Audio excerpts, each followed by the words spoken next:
Since I started my podcast, this has been the longest break that I've had. And I should probably explain where we're at. We're in a little city in the north of Spain called Puerto Marin.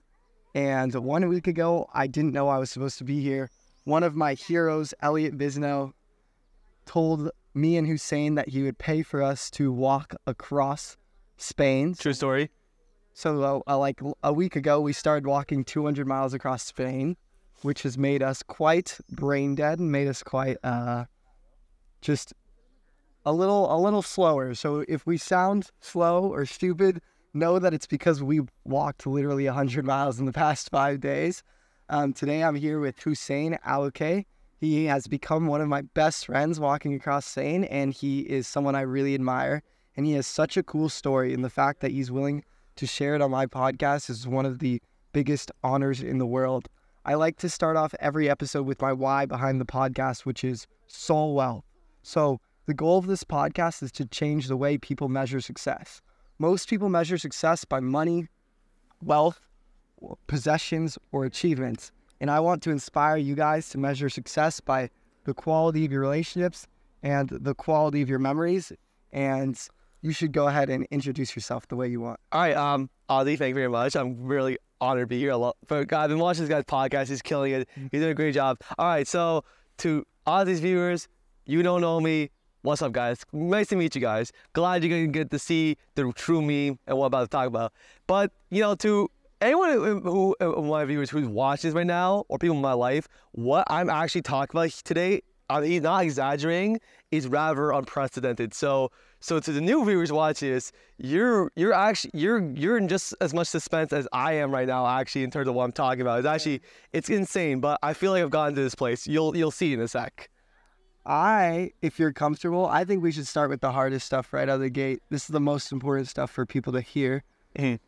And I want to just invite you to share a little bit about what you did in your speech a couple of weeks ago. Okay, so I'll start off with this. What I'm about to talk about is something that 1 year ago when I met this guy, first of all, Los Angeles, was something I just had no idea what I was going to do, and I just did not think was going to happen. And 5 years ago, I would have been completely petrified at the actual idea of what I'm about to say today. So a couple weeks ago, Ozzy wasn't there, but there was a third door. So we all read this book called The Third Door. It all changed our lives, and we all met in the LA event last year. So flash forward a year later, there's one in New York. Ozzy's not there, but I'm here with my friend Mike, who's behind the camera, just observing the viewer. Anyways, we all go to this event, and it was a really great experience, reconnecting with friends, meeting new friends, all that. And I didn't think any of it, but on the last day, just to seal this person's identity and what they're going through, all I'm going to say is, early in the days, someone I met who was this great person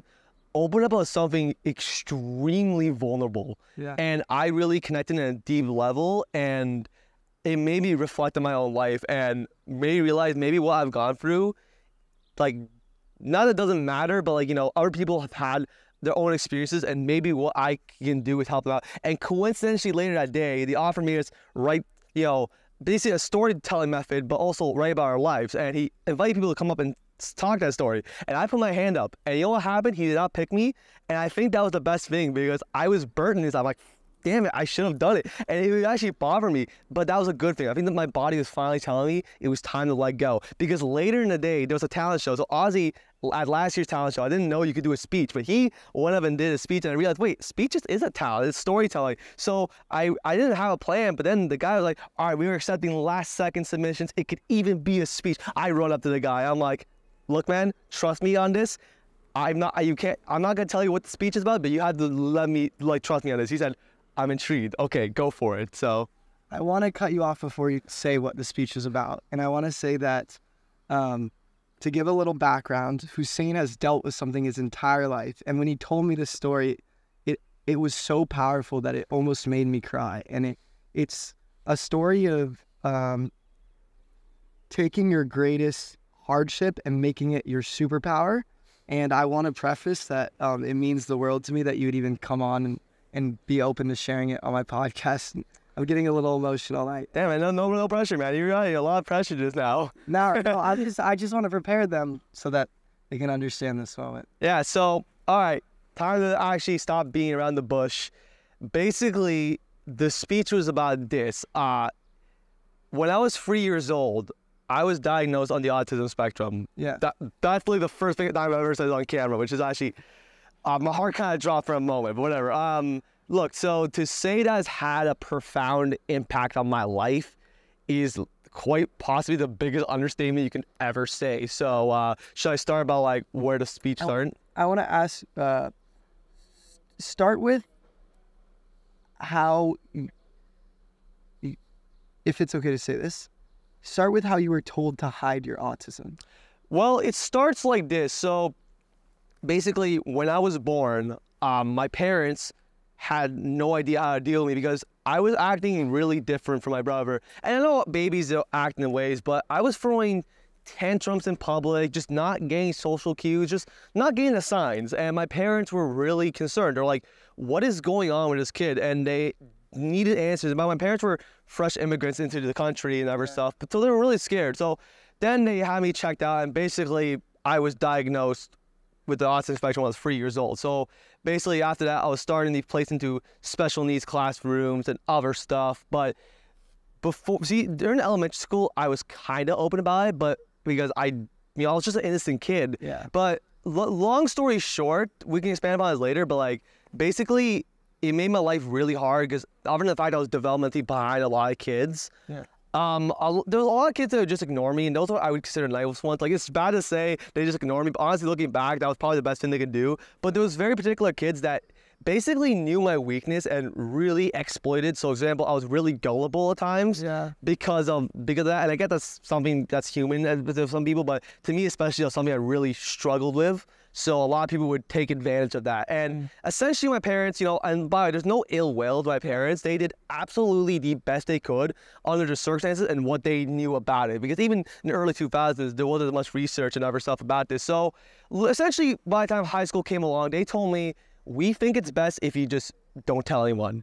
Yeah. Like, you just hide it. And a 14-year-old me took that way too literally. Yeah. Like, when I'm saying I hid it, I got way too good at it. I was telling Ozzy this whole trip that I would have a cover-up for everything. For example, if we were like, oh, what do you do in fifth period? Fifth period being me, go back to the special needs classroom, I say I'm in philosophy, for example. Yeah. I would have a cover-up for everything. Or, oh, you went to elementary school over here. That's so far from your house. Why did you? I had this cover-up. Oh, we used to live there. Like, I was basically lying to not just to others, but really lying to myself. And I got way too good at it, which is really the scary part. Yeah, and so what did that lying to yourself and lying to others, what did that do to you? As a teenager, I thought, I was like, fuck yeah, but, I just swear, but like, okay. we won't try to keep it too much. This guy's really holding me accountable for that. Anyways, I was like, yeah, man, I'm hiding it. No one's detecting it.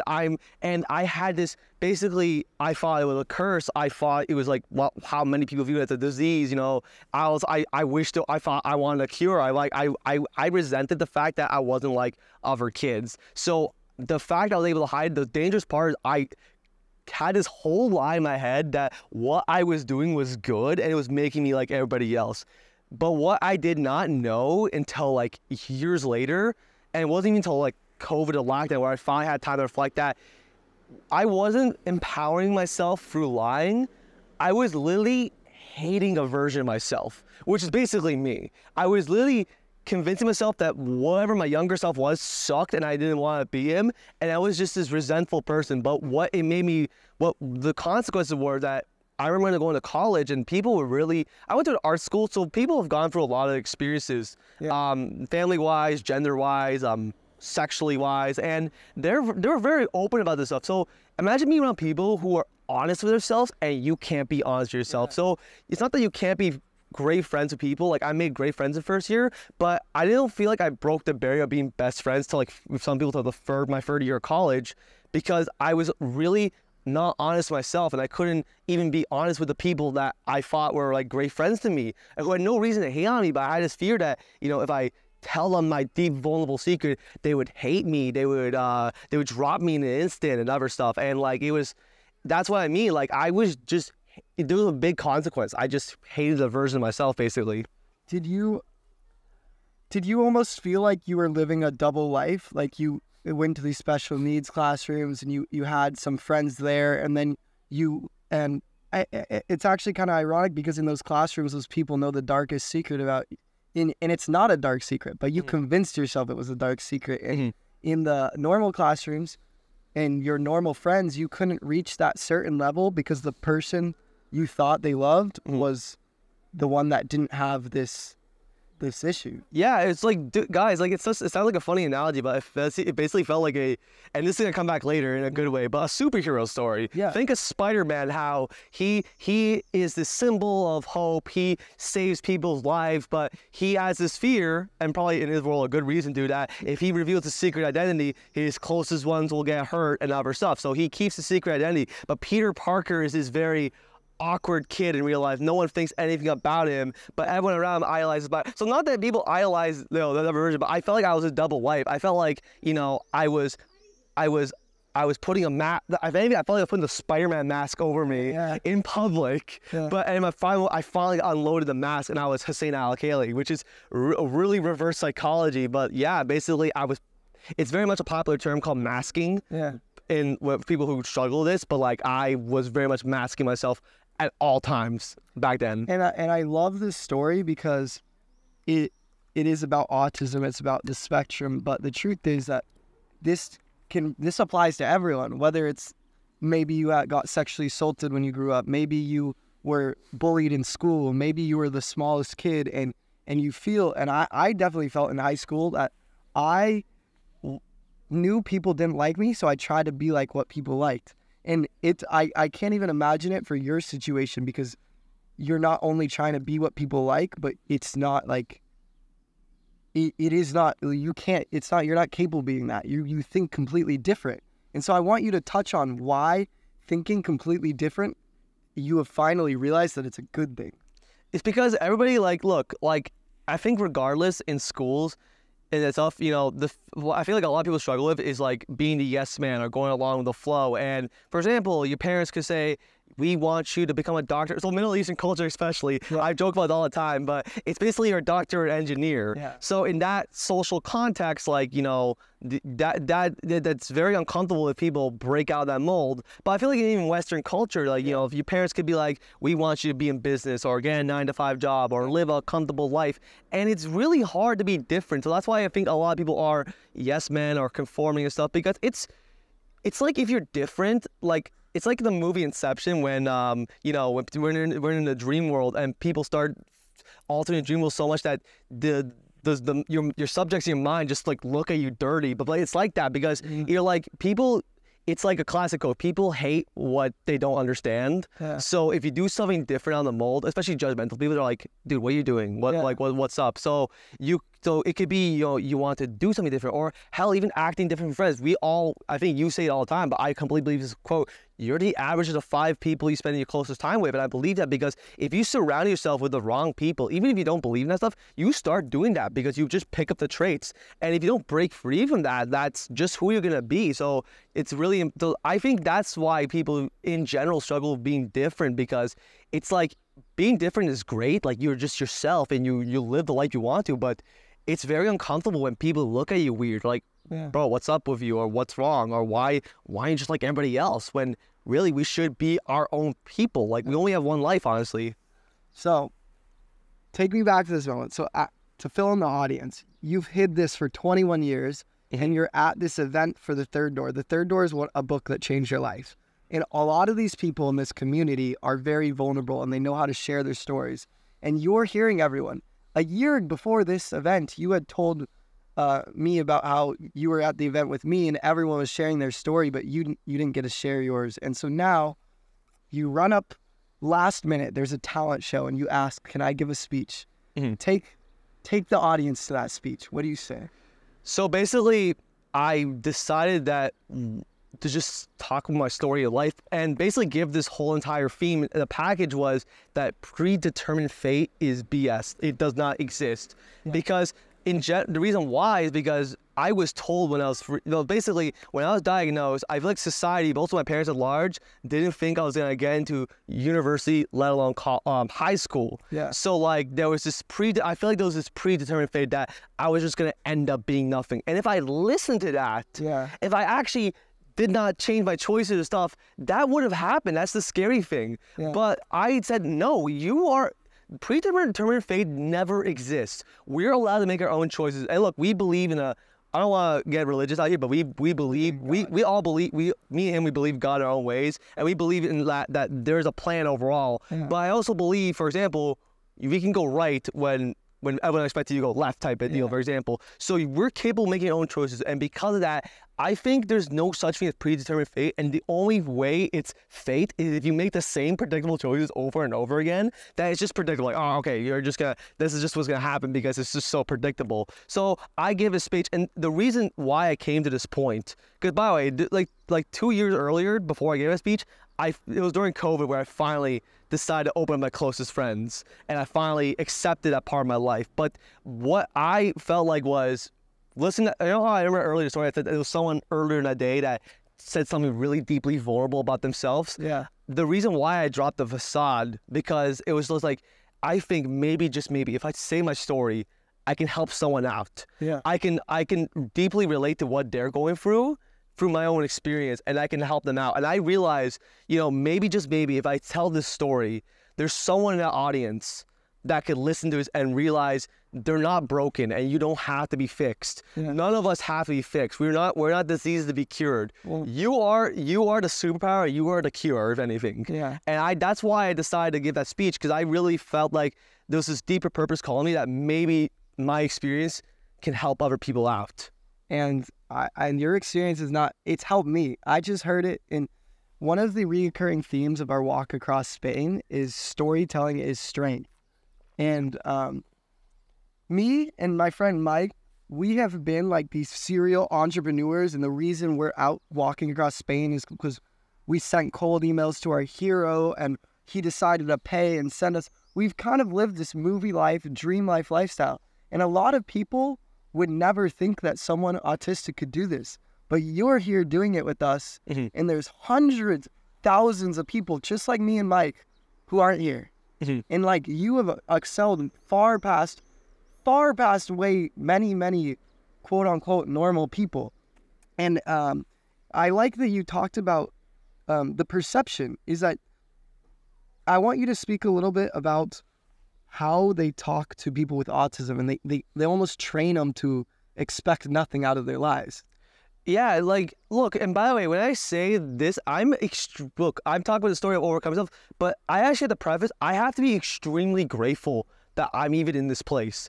Because, for example, I know people that they have to be taken care of by their parents. Yeah. Type of deal. Doesn't mean they're broken people. Doesn't mean they're nothing. It's just that's just their circumstances. Or there's people because the spectrum is large. It's a huge thing. So there's some people, for example, who can't walk, who can't talk, but they're so smart. Yeah.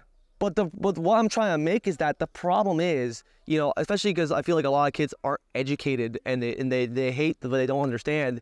They don't see that, if you can't talk or can't walk, you're maybe really smart. They just see why is this person weird? Yeah. Oh, I don't want to be around this person. What the hell? I want to be around people like myself. So it's like in elementary school, the reason why I agree, I went along with my parents to lie about high school was that, a lot of people, if they were being nice, I felt like they were talking to me in a certain way, like as if I was an alien and not a human being, like just the way they were talking. And I was smart. I'd be like, you're talking to your friends just like anybody else, but you're talking to me in a certain way. To me, I felt very talked down to in certain moments. Or I felt like with my teachers, I was just telling these guys funny stories how I felt like, looking back, I was kind of rebellious kid in my special needs class. Not that I was, the class clown and stuff, but my teacher would be like, you can't do this, and I'd be like, but why? For example, I remember in grade 4, we had this really ridiculous rule that that everyone had to go to the bathroom before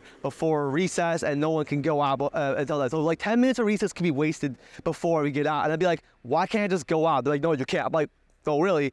Why can't I go out for recess? So I think I felt like people just talked down to me in a certain way that made me feel really disrespected. And I felt like, an alien for so long, like kind of an outcast in that regard. So if you were kind of raised in this way where your parents were telling you, hey, maybe you can't make it to university, and your school was saying maybe you can't do this and you can't do this. What in your life made you believe in yourself, made you take the third door and end up in these situations? Well, this is actually a part of the speech. So in saying that my fate could have been written as this, the thing is, I think in general, I always believed, even as a young kid, there had to be more to this world. Just a deep feelings. For example, you know, the reason why I hate the word disability is because it's not. It's a superpower. And I think that, for example, you know, if I was not great at academics and really behind people, one of my greatest strengths, I just had this imagination. I think I do in general. Like, I think in general, honestly, I have the imagination of a child in some regard, but I have the brain of an adult, which means I really had this imagination. You know, I loved, you know, imagining scenarios and stuff and acting out stuff. And one of my outlets were video games, man, like, you know, playing video games and being the characters and stuff. So that was one thing that really was a helpful outlet, which made me realize, you know, there had to be more to this world. And, you know, and I realized later on that, you know, I wasn't meant for the math and sciences life, but I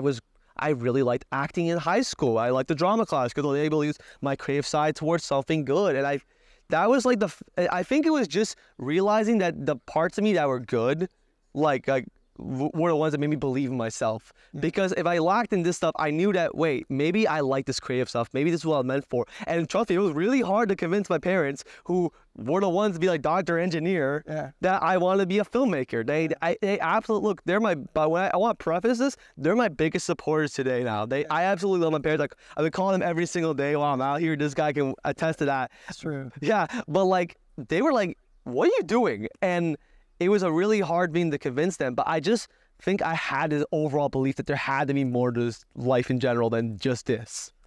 I want to touch on the word wonder. Wonder is something I started to look into a year ago, and it's this, a lot of people reach this point of entrepreneurship or this point of success, and they want to be like a child again. They realize that the way children see the world, children aren't worried about race. Children are never racist. They don't care what you are. They just want to play. Children don't care about making money. They just want to do what is fun. Children just want to adventure and have fun. And it's funny because a lot of people will make a bunch of money or they'll have a bunch of success, and then they'll realize what they want is to be like a child again. And you talked about how you have the brain of an adult, but like the energy of a child. And that is a superpower because there's a lot of people, myself included, where I'm trying to tap into that childlike nature, and I see you in the way it lives out in your life. And like, even this guy has one of the best relationships ever. Like, he FaceTimes his mom every day, FaceTimes his dad every day, FaceTimes his brother. And it's something I really respect about you, because I want to love, I want to love my family like how I did when I was a child. And as I grow up and I start to take on more responsibilities, I start to give less and less time to the people who raised me. But you always give that time to them. And not only do you do that, but you always see the world with wonder. The smallest things make you happy. The little snacks at the store and the trees and and I see that wonder in you, and I'm like, damn, that really is a superpower. And I believe that you're the smartest person I've ever met when it comes to movies and cinematic storytelling, because you really see everything like a superhuman. Like, you see yourself as this disability is no longer something you look down on, but it's this superpower. And I want to talk about how you channel that childlike energy into your filmmaking career. Okay, so I actually believe my journey really begins in 2013, believe it or not. So when I was 13 years old, I had no idea that I would ever go on this path of filmmaking, because I actually, before movies, I was huge into gaming. Like, when I was 6 years old, I got a GameCube. That was like my childhood. I just loved playing video games because that was really like my outlet and stuff. But when I was 13 years old, you see, I feel like Ozzy, like a lot of people my age, because we're like of the Gen Z age, when YouTube came out, I got on it so it came out in 2005. I got on in 2006 because the copyright laws were like non-existent, so they could upload full episodes of Pokemon and movies. It was really surreal compared to what it is right today. But then I found out about other YouTubers, like, the classic like Smosh, like Nigahiga, other stuff, and I loved YouTubers, and I always had this thing like, I want to make YouTube videos, but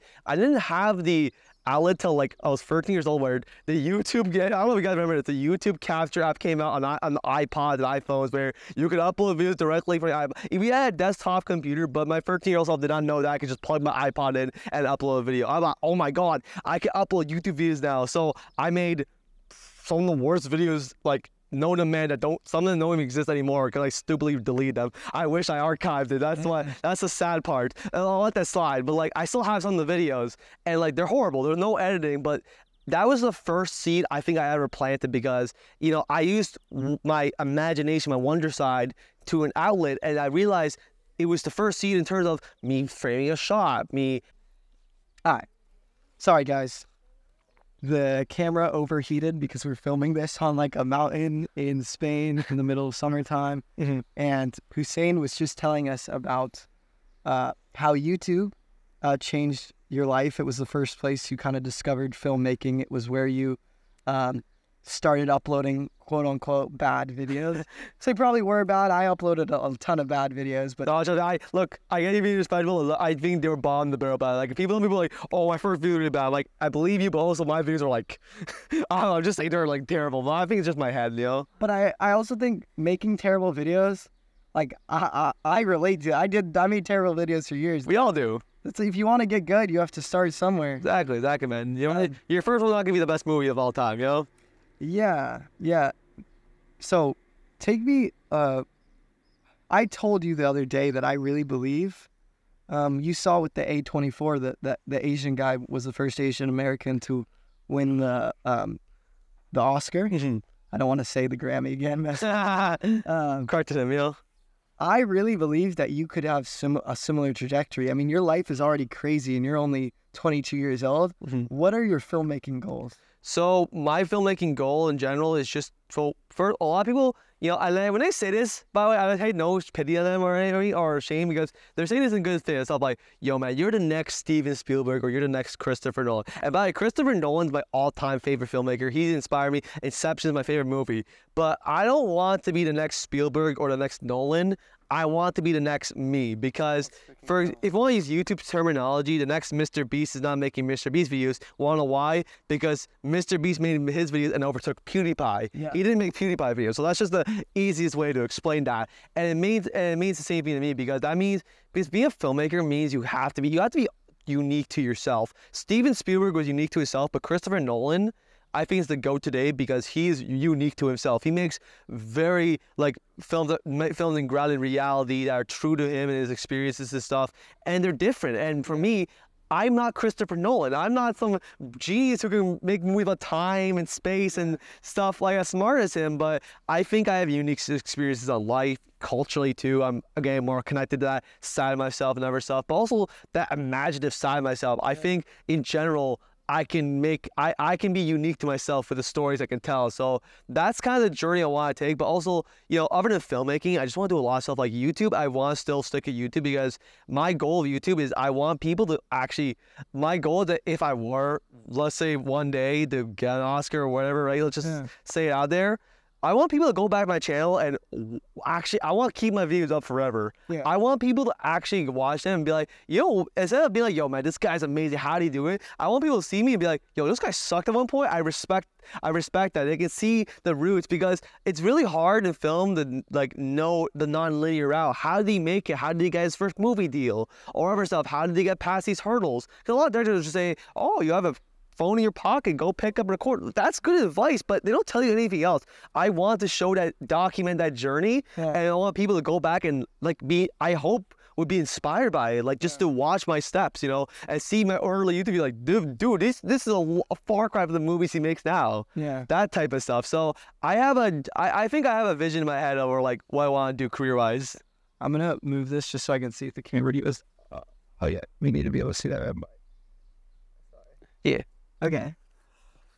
I want to come out and say, I know that most of your life, people have kind of given you the stigma of less. You've had a vision and people have said, oh no, you can't do that. You can't do that. You can't do that. And to me, it's really important that maybe I'm biased because I'm walking across Spain with you and I've seen the things you've talked about and the things you've done, but I want to make it very clear that I believe you will be you will win an Oscar one day. I believe it. And I think that Thank you. the way you see life, the way that your autism have given you this childlike wonder, I think it will help you tap into new filmmaking skills that no one has ever reached before. And it will make you not Christopher Nolan, not Steven Spielberg, but it will make you the next Hussain Alokaily. Alokaily. You try. It's all good. Yeah, sorry. Middle Eastern last names. And I believe you'll win an Oscar one day. I really believe it. Thank you very much.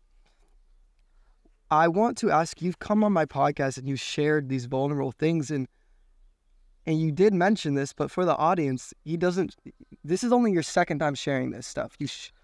In a big setting. So you shared it on a speech at the third door. It was like 60 people, mind you. 60 people. But we were in Washington Square Park in New York. Yeah. So it wasn't just the people in the square. I mean, there was probably people walking by me who would have every reason to like hate on me, spectating. And I overheard one of my friends who were in the very back of the speech told me, dude, man, I heard people spectating speech like, yo, man, this guy speaks some facts. So that was kind of a crazy moment. Like, damn, some random.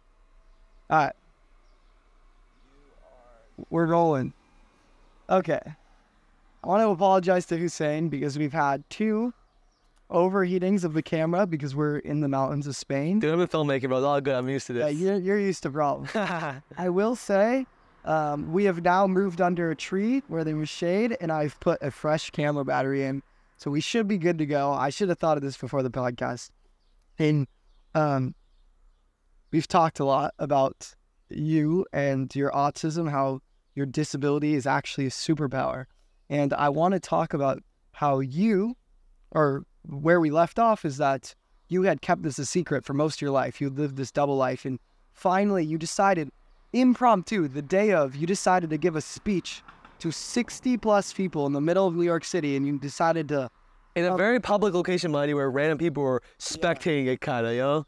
How freeing was that feeling? So I want to give a little background. So 2 years earlier, when I finally, went through the mental journey in my head of coming to that point of acceptance and because the whole line got so bad. I had best friends that I wasn't even telling this to. So I was lying for even the people that were the closest to me, type of deal. So I got to this point where I finally accepted parts of myself and stuff, but I still didn't know when this day would come that I ever had to let it out to the world. But so how did it feel? So I was really scared. Yeah. Look, as much as the universe was leaning me towards, you have to tell people because it might help you out, I can't lie. There was like 10% of me that was like, dude, what the hell am I about thinking of doing? This is insane. Like, there's 60 plus people about to do it, especially like, so I don't usually have a fear of public speaking. I think I would like to say I've trained myself to go up in front of people and talk, but that was like a scary moment. And I even vividly remember as I was just rambling about the speech before actually saying I was on the spectrum, I had this big pause. Yeah. And I think it was in my head, probably like a 5-second pause. Yeah. But in my mind, it felt like eternity. I was like, I'm really about to say it. There's no going back type of deal. So I say it. I go for the speech, and I didn't know that it hit until near the end of the speech. I just said, for the first time in my life, I love myself. Then like applause erupted. I'm like, oh, I'm not even done the speech, guys. Calm down. Yeah. And then after, so basically, right afterwards, the vibe of everybody I was around, not that it was like a fake vibe, like everyone was amazing, mind you, but it's like I ripped out this Band-Aid and that I finally showed who I was, and instead of, what I dealt with in elementary school where people were like, ha ha ha, loser, or ignored me, treat me like an alien, or, well, worst of all, exploit my weaknesses, everybody just honestly was like, I loved your speech so much. They told me that they were moved by it, they were inspired by it. And most of all, everybody basically, without you saying it, just said, we love you for who you are and we don't want you to change for the world. And it was one of the most freeing moments of my entire life. Like, honestly, I feel like people have like a superhero they relate to. So a lot of people will say Spider-Man or Batman. And I think Spider-Man in a lot of ways is one of the most relatable heroes. But honestly, what I find it crazy? What I feel like a hero that I feel like kind of like I relate to in some regard, it's Superman. Yeah. Superman's from an alien planet Krypton. Yeah. That's got the brink of discussion. Gets sent to Earth and basically is an alien outcast. But essentially, it takes him a lot of his life to finally realize who he's meant to be. And when he realizes that, he wears the Superman suit and he's able to fly suddenly. Yeah. And I think that was like, not that I can fly. Like imagine that was a thing. I'm gonna fly, guys. But I felt like it was a moment where I was finally free to fly. Yeah. And it was like a beautiful moment. And I think there was no going back. And I think if I let this moment where I'm like, you know what, I'm gonna go on this podcast and tell people this type of deal, because I'm in this mindset of I can fly now type of deal. And I love that analogy, because what does Superman do? He helps people. He saves people. Yes, for the greater good. And you might not have laser eyes and flying, but what your story is helping people, and your story is gonna save people one day. I really believe that. Yeah, I honestly, my thing is that if I can prevent one person going down the path I did, it's great. Like one moment earlier this year that really, in my mind, showed the growth I was in. One of my good friends in college who I told the secret to, he asked. It was one late night. We were having bro man talk. Yeah. He would ask me like at 4 in the morning, like, dude, if you have kids and you pass it, which by the way, it's not even like a hereditary thing. It's very much a dependent variable. I've done my research, but like basically, he asked me, if you were to pass this, how would you feel? Would you feel ashamed? I told him, dude, 5 years ago, if you asked me this, I would. But I feel like today, now, I'm equipped to help people out. Like my parents did the absolute best they could, but they don't know what it was like. They don't know what it was like in my head. If I have kids that are on the spectrum, I think I would be the best parent to them, because I would know what to do and I could help them like accept themselves way sooner than I got to my point in my life. So yes, it was a really freeing moment. How did you think people would take it, if you thought anything at all? You know, so yes, there was 10% of me by that point that was scared that some people would like turn their back on me or think I'm weird or whatever. But honestly, God, I think it's maturity. I feel like I finally got to the point in my life where I realized, you know, if anyone hears that I'm on the spectrum or something, and they, instead of like accepting me who I am, they just turn their back on me, I think it speaks more on that person than myself. Yeah. And I don't need their validation to do that. So I think it was more of, you know what, if people in that 60% speech, if any of one of them act weird suddenly in front of me, I think that they're just not meant to be a part of my life. Yeah. And I think I finally had that, because I feel like as a kid, you want to be liked like everybody. So it was painful when some people are like, this guy's weird, screw off type of deal. But I think in general, despite how scared I was, I had this just fake feel that I don't think these people are fake. They're probably going to accept me for who I am. And thankfully, nobody turned their back on me. But yeah, I love that you know that even if they had turned your back on you, those aren't the people you want in your life. And I like to say, a lot of people compare, they struggle. Have you heard the quote, comparison is the thief of joy? Yes, absolutely. And a lot of people, they only acknowledge one type of comparison, and that's if someone else has a better life than them or someone else is happier than them, they say that's bad comparison because you're looking down on yourself. You're comparing to something better. But I believe it's just as bad to compare to someone you think you're better than. And I'll give you an example with you. Maybe someone goes, Hussain is autistic and I don't want to hang out with him. But imagine if I said that. The only reason I'm walking across 200 miles across Spain, the only reason I get to meet one of my heroes, Elliot Bisno, and the only reason I get to share your story on my podcast is because I didn't look down on you. But if I looked down on you, maybe you would have said, don't come on this trip. And that's like, and this is not just a message to autistic people. This is a message. Any person you look down on could be connected to your future wife, could be connected to your hero, your mentor, your best friends. One of the best lessons in life I ever learned, I learned this when I traveled to Austin, Texas earlier this year solo to a film festival to network. It's a lesson in life I learned it there in Austin that you never know who it is you're talking to until you do so. So there's people you could sit beside and you could be like, this person's probably whatever. You could say that in your head, but I said I was honest, like, let me talk to this person. And this person's like, oh yeah, I do this, I do that. I know this person. And you're like, what the hell? Yeah, it's the best feeling because it's like you assume they're nothing, and you decide to go in openly, and you're surprised like what they're up to type of deal. Dude, I mean, if people knew your net worth, bro, you know freaking everyone. This guy knows millionaires and authors and filmmakers and YouTubers and podcasters. I mean, your network's insane. And it's growing, man. I'm not stopping. Man, I feel really honored that you would come on my podcast and share this. And I want to ask you about the moment you decided. Why did you say, okay, like Ozzy's podcast is worth me opening up?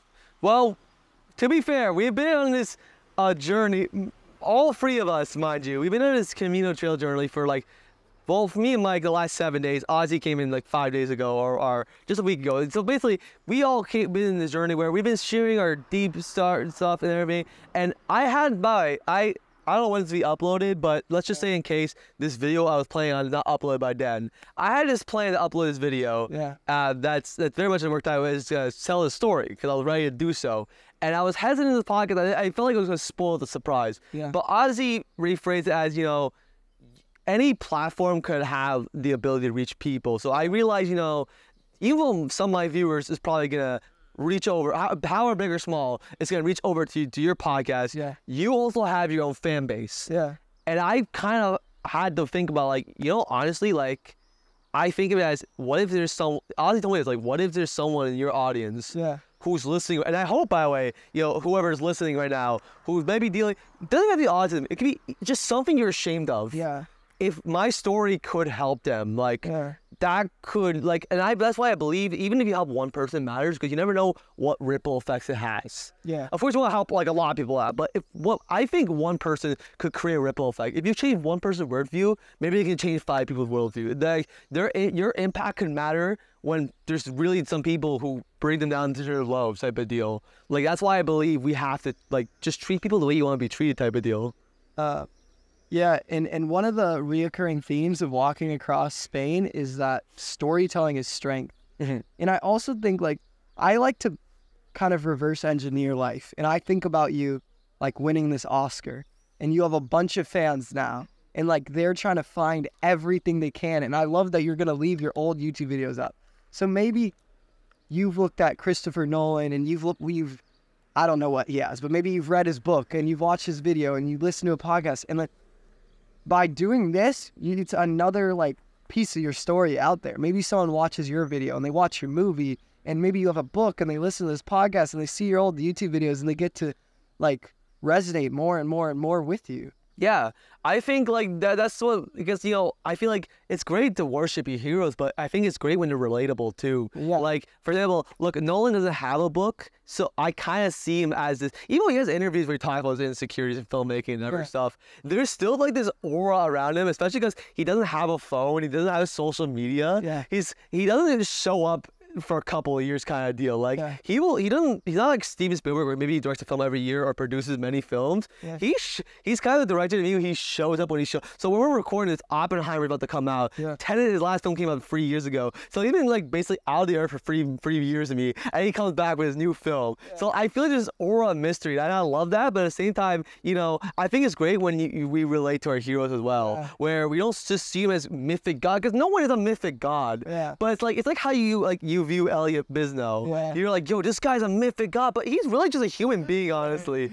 But I agree with you. I also saw to see Elliot Bisnow as a mythic god until I met him. I'm he's just a really funny human being, Oh, dude, that's such an important point. And Mike gets on me about this all the time. Is no one is and it even is the message of soul wealth, that you don't want to look at someone for their money, their achievements, or their possessions. And a lot of time we'll see someone, maybe they've created $1 million movies, or they have a dream house or dream car, and we'll idolize them. But they're no greater. There's ways that you are greater than Elliot, and there's ways that Elliot's greater than you, and there's ways that you're better than Christopher.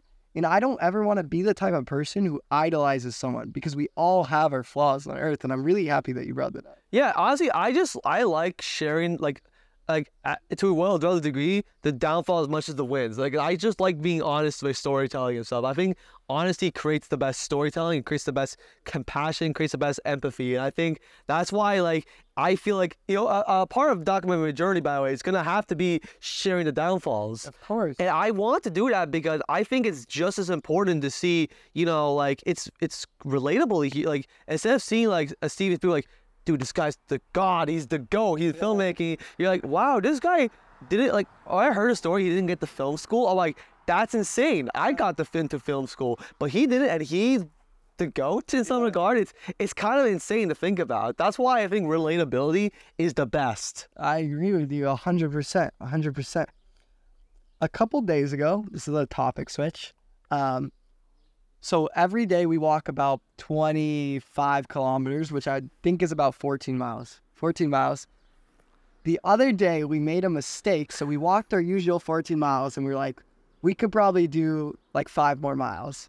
But we made a mistake and we walked like 12 more miles, basically. 40 kilometers, guys. We walked a marathon, which is 26 miles.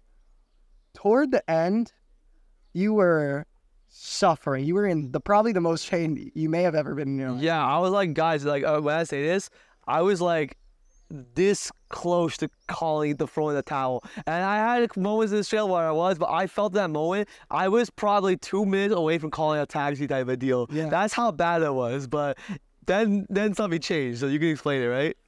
I will explain it a little bit. So you were suffering, and to give a funny story to the audience, you're a big Goggins fan. I think yes, I am. I'm a big Goggins fan, and you love to quote David Goggins. You love to be like, carry the logs, carry the boats. No, they don't know me, son. The weak mindset, get rid of that victim mindset, which is good. Yes. But you were in so much pain that you're like, I don't care about David Goggins. I'm quitting. Yeah. I'm quitting. I don't care if David Goggins looks down at me. And I had to come revive you with some storytelling. Take me. I like this story because it shows the power of storytelling. How are you able to push through that last hour of excruciating pain? Well, honestly, this is something, by the way, that I don't think anyone's ever done to me that moment. Because I feel like most people in that situation would be like, good call, I should probably call it quit type of deal. Yeah, but honestly, they're like, tell me about high school. And everybody's like, I don't really want to talk about it. But then he's like, today he told me about his freshman year. But then he's like, tell me, so should we start the workout story? Yeah, so I knew he was in a period of pain, and I know this guy loves stories. He loves superhero stories. So I asked him, you guys may be surprised, but if this guy took his shirt off, he's freaking jacked. So I was like, yo, tell me your gym origin story. All right, so this is how it goes. I'll go open my arm. No, I'm kidding, guys.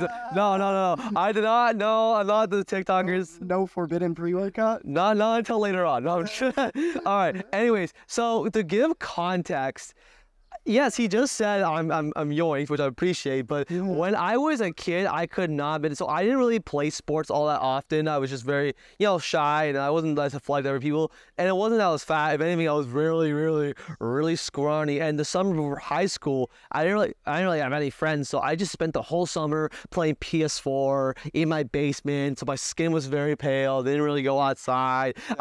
But if you want to say I was an incel in some regards about that point, so I was really incredible. And I showed these two my picture, and they're like, that's not you. I'm like, well, believe it, that was me. It was crazy. So the first month of high school hits, I was very much a kid in his turtle shell. So not just the fact that I was hiding my secret, I was just kind of in my shell in general, like very shy in gym class, and especially my first month. So we did a fitness test where you're supposed to grade in the beginning, grade you at the end. So I was only able to do 14 push-ups, and that would have been a 60% in January of 2015, if I stated that. And for 1 month, I had a victim mindset. I said, this is it. My fate is written. It's over. There's nothing I can do. Stuff. Well, what changed was, for some reason, we had a freshman orientation day a month later. I don't know why, but it was funny. My special need teacher was like, oh, if you want to leave it early, we understand. It's all good.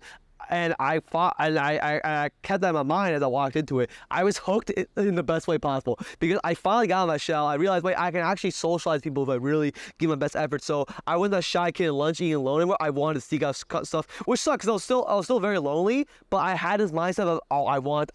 Now I know I can make friends type of deal. So, but later today, there was this push-up contest, and I was not really seeking out to do this because why would I? But no one. I think this is fate in the universe. I was in a group of people where nobody wanted to do it, and I was one of the only dudes in there. They were like, well, someone has to do it. And I'm like, crap, well, I'm doing it. And I was so scared because there was 20 other guys who was probably more flagged than I was, and there was a bunch of girls taking out their phone recording. And by the way, this is such a ridiculous thought, 'cause wow, 20 these girls are recording 20 people. The one person that fails are probably gonna make fun of it. But I live my mind like, doing a movie, make fun of, get bullied. I see all these high school movies. Yeah. I thought it was like a movie, but what happened was, I thought I was gonna do 14 push-ups.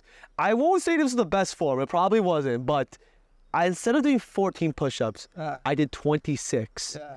I did 12 more than I physically thought was possible. Yeah. And I don't know if it was a dopamine, the girls watching me or stuff, but instead of a victim mindset, that day said, wait, that just jumped me up to a 70% by the end of the semester. And I just realized, wait, what if I do keep working out? What if I get to the 40 push-up standard that gets me 100%? So every single day from October 2014 to January 2015, I did nothing but push-ups, pull-ups, and sit-ups every single day.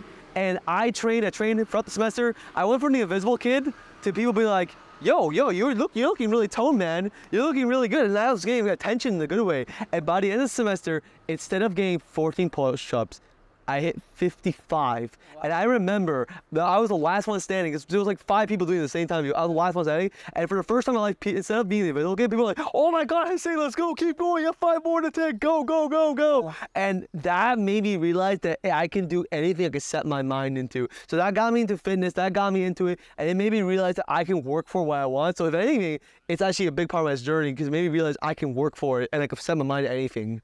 So I love this story. And I love particularly the beginning, because you had this limit of 14 push-ups in your mind. You thought it was unbreakable. That's the most you ever done. And you did 12 more, which is almost doubling 14. Basically. And you said to me, while you were in the most pain of your life, you were telling me this story, and you said that many times you've thought back to the story, and you thought back to how you set a limit for yourself. And you did way more than you believed you could do. Mm-hmm. And it just so happened that we decided to do 12 more kilometers when you were in the most excruciating pain of your life.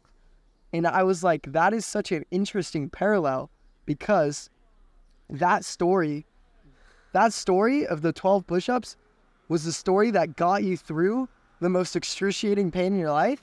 And I almost think, not that this story is going to replace it, but that this is the new thing you'll look back on. It's like the new thing. Maybe you're going for your Oscar, or you're going for your marathon or something. And I feel like you're going to draw back to that moment as your new story of like doing way more than you believed was possible. Let me over leg day, guys. I'll tell you one thing about leg day. I hate leg day, and now it's a perhaps I treat you too harshly type of deal. Yeah. I would rather take leg day than walk 40 kilometers ever again. It's crazy. So I'll look back at that too, man. Don't worry. Yeah, that's amazing.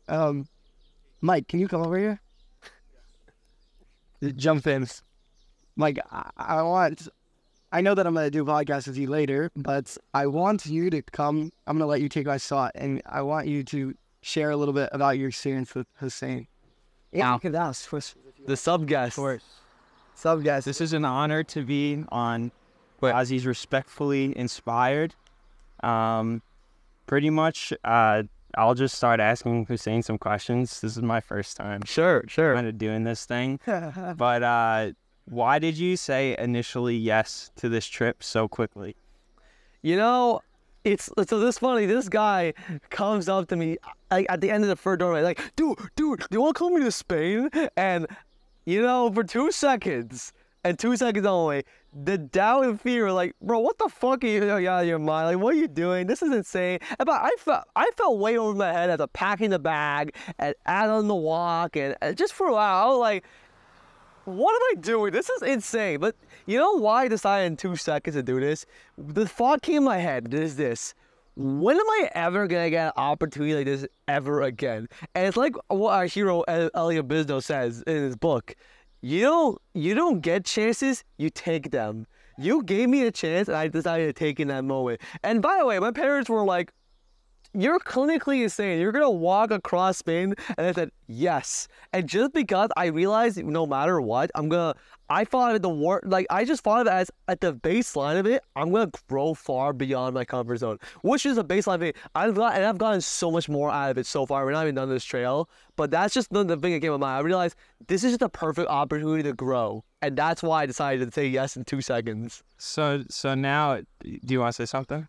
Well, Mike, why did you choose to invite Hussain out of all the people? Because yeah, I want to know why you chose to invite him, because he got to choose whoever came with him on this trip. Yeah, so just a brief background. I'll make it really quick. I was instructed by Mr. Biznow, Mythical Creature, to bring somebody with me. And Hussain was staying over my house for the New York City, for the Alex. Because we also met last year in Los Angeles. Exactly. So pretty much I'm at the event. The event's about to end, and I go up to Alex, and I get this message, and I'm talking to him. And I'm like, who do you think I should bring? And Alex looks me dead in the eyes without even thinking, like, it's just meant to be. And he goes, dude, ask Hussain. He would be perfect. So I was like, okay, that's enough reason for me. I spent the whole weekend with him. We really bonded. I went right up to him and asked him. And within a minute, he was like, let's do this. So it was sick.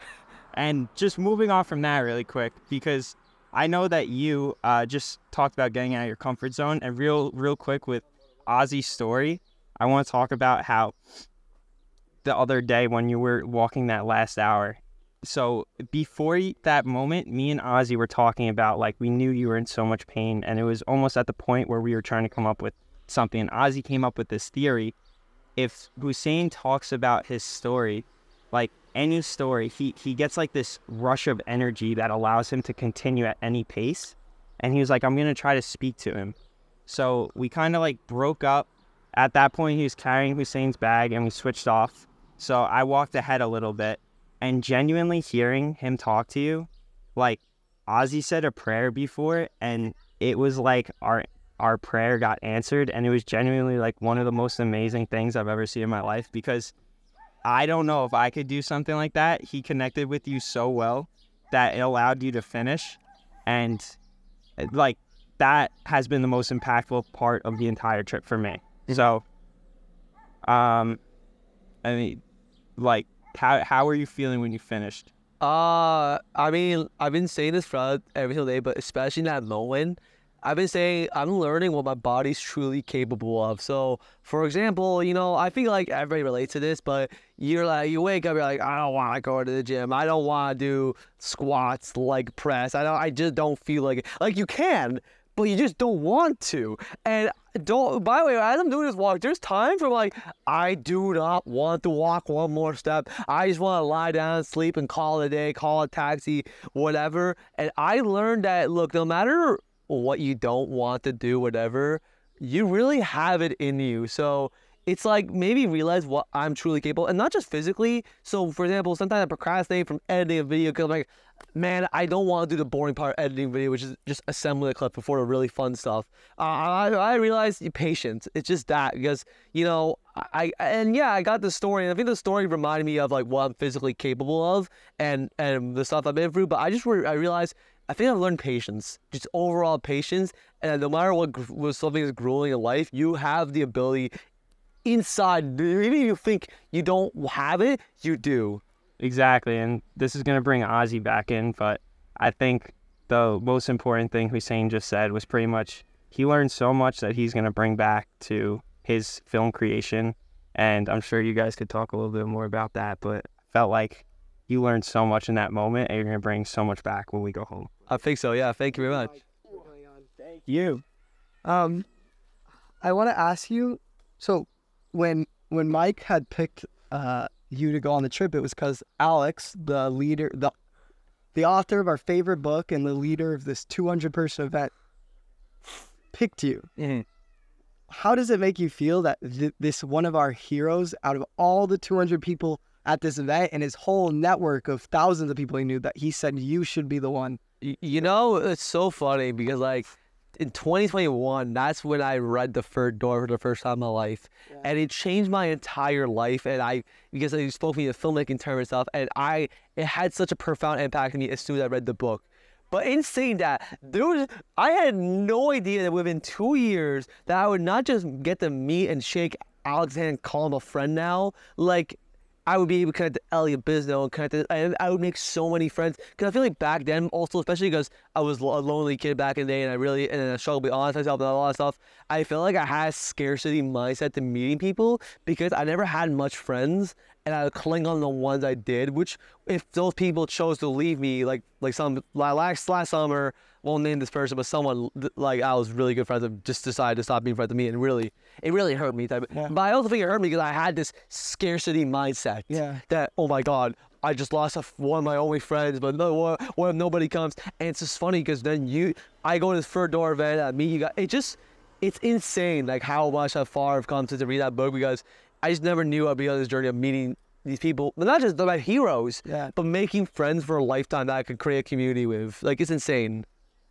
I want to bring up on something that hurt me was the thing yesterday. We won't specify it too much, but you forgave me for something because you knew that my intentions were good. Can you speak on intentions when? I think, look. When it comes to bad things, I just think there's a very big difference between people who do malicious stuff with malicious intention, like they'll do bad. Like let's give my example. For example, people know my weakness and want to poke fun of me. That's bad intention. They want a reaction to get me in trouble or to basically embarrass me in public. That comes from bad intention. But this comes from maturity or just perspective and stuff. And we're all guilty of this. I think we all have stuff we have a good intention that in execution doesn't work. And I think there's a huge difference because like one comes from a mindset of F this person, I'm gonna make fun of him, he's gonna suffer type of deal. And one's from I think this would work, and then it doesn't work. And I think the mature person, even if in the moment it sucks, you're like, look, in the end, I think it came from a good intention, and I think that's what matters most. I think, for example, like if you want to talk about movies, the best villains are the ones that think they're the good guy because they're not the mustache twirler like, moo ha ha ha, I'm gonna destroy the world. That's just bad intention. But the best villains are the ones that think they're the heroes. They think they're doing a good thing. And I'm not saying what you do is the same because absolutely not. But what I'm saying is that when it comes from good intention, it's a lot more forgivable, I think. Yeah. And I really appreciate that you could feel my intention and see that. And it's a very good skill to know that when someone wrongs you or someone hurts your feelings, it's very important to be able to answer that internal question of why did the person do that? Because if the person did that to hurt you, then you don't need that person in your life. Exactly, yeah. But if the person did that and it wasn't their intention to hurt you, then you should forgive. And I think you should forgive in all situations because it does you no good to just hold on, man. Like, that's something I learned last summer, bro. When I was holding on to like resentment, like I said, one of my friends decided not to be friends with me anymore. I held on to a lot of resentment, and I just had to let go because it just wasn't doing me any favors. That's what it is. And you just have to get to this point where even if you don't want to talk to that person, you have to just forgive. Not even like explicitly forgive them, just like in your mind, like just forgive them type of deal. Because it's about you. When you forgive someone, it's a kind thing to do for that person, but it's about you. You're freeing yourself mentally. Yes. As you've walked 100 miles across Spain, what have been the recurring themes or lessons that you've learned? Well, other than like, what my body's just truly capable of. I just feel like a recurring theme is just how much, like, what I truly believe is that, like, there's so much of life and there's so much, adventure and there's so much just wonder, honestly. And we spend a lot of times on our phone. When I say I'm guilty of this, I'm completely guilty of scrolling on Instagram, whatever, as stuff like that. But I realize there's just so much to this world. So, like, when you scroll, for example, when you scroll on Instagram and, you know how there's a lot of toxic stuff on the dating world where you see these street interviews and girls say the most heinous things, which, by the way, I really hope when I see that they're joking, but let's pretend for a second they're not, and they say this stuff. Then you read the comments, all the men be like, there's no hope in this world and stuff. It's just doing stuff like this is just a reminder. Like, I know I'm doing the extreme stuff, like walking 180 kilometers so far with 90 to go, but it's like, touch grass, go outside, let go, because the internet's just a bubble in the end, and it's not a representation. Yes, there's bad people. online you see, but I think that's in my mind, it's just a vocal minority. It's a vocal minority because there's, like, if you want to take an example of the dating world, you're like, wow, these girls are loyal online and saying this crazy stuff. They're a vocal minority. Go outside. Most people are probably like, yeah, I just want a relationship. I don't want you to do stupid stuff like that or admit stupid shit like that, you know? Yeah, and I love that you said that the online is a vocal minority. That's such a good quote. And as I do this podcast, sometimes I worry about how they take it. Sometimes I think, oh, how is the audience going to respond? Did I tell Hussain's story the best? Are they going to like it? Are they going to relate?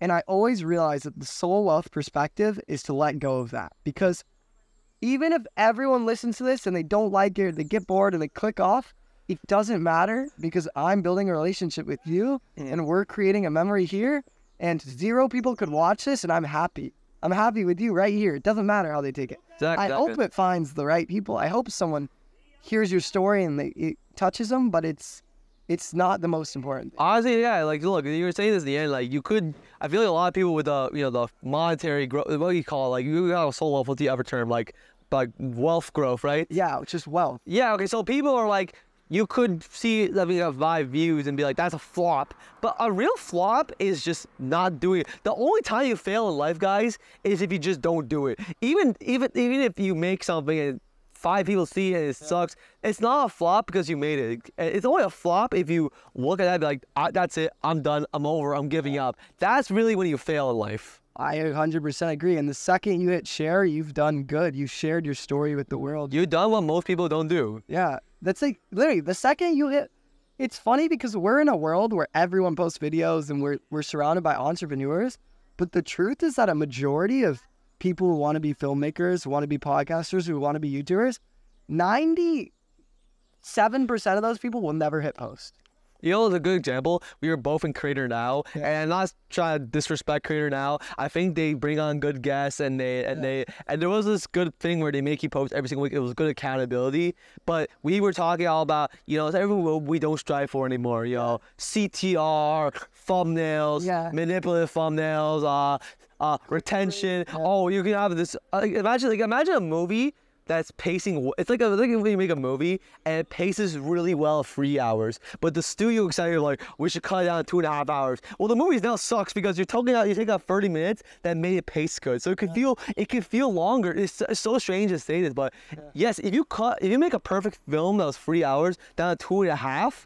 It can make the film feel longer because you're ruining what was working at that point. Yeah. And I guess it's not all one size fits all, but this is the example I want to give out. I agree. 100% agree. This is the question I use to end every single podcast. And the reason I ask it is because I think that by reverse engineering your life, it helps you realize what is important. And that is, when you die, what do you want people to say about you? That's a deep question. That's tough. You know, you talk all the time like, you know, I don't want to be maybe I will be an Oscar winner. I don't know. We'll see and stuff. And maybe I will make some of the best movies of all time. But you know, in the film world, there's some people who have made great art, but they're terrible human beings. Yeah. So that's not what we remember for. Even if I do want to make great art, I want to be remembered somebody who showed people what was possible. Yeah. I want to be remembered people who showed kindness, who had every circumstance in life that should have prevented them. Like, for example, my circumstances should have prevented me from being anybody. And I said, nah, dude, don't feel sorry for me. I'm who I am. And I want to show that it's all possible. It's all possible to live out your wildest dreams, to overcome something that has defined your entire life. I think that's probably what I want to be remembered for, which is crazy now that I finally gotten to this point where I'm open and I want to share that message. Dude, I think you're going to go on to do beautiful things, but walking across 200 miles across Spain, there's people who wanted to do this. Elliot Bizzo, our heroes, wanted to do this for 15 years. True story. 15 years. This guy's a multi-millionaire, and you're doing it at 22 with your quote-unquote disability. You're doing it, and you're already inspiring me, Mike, people at the third door. You're already that dream that you want people to say about you when you die. If you died now, I would say it about you. But you're going to go on to tell even more and more people, and I think that you're going to become a legend, and you already are a legend. Bro, come on. Thank you very much. Thank you so much. Thank you. Come on, stand up. Oh, Yeah, let's go. Also, shout out Mike for coming on. You just forced The GOAT.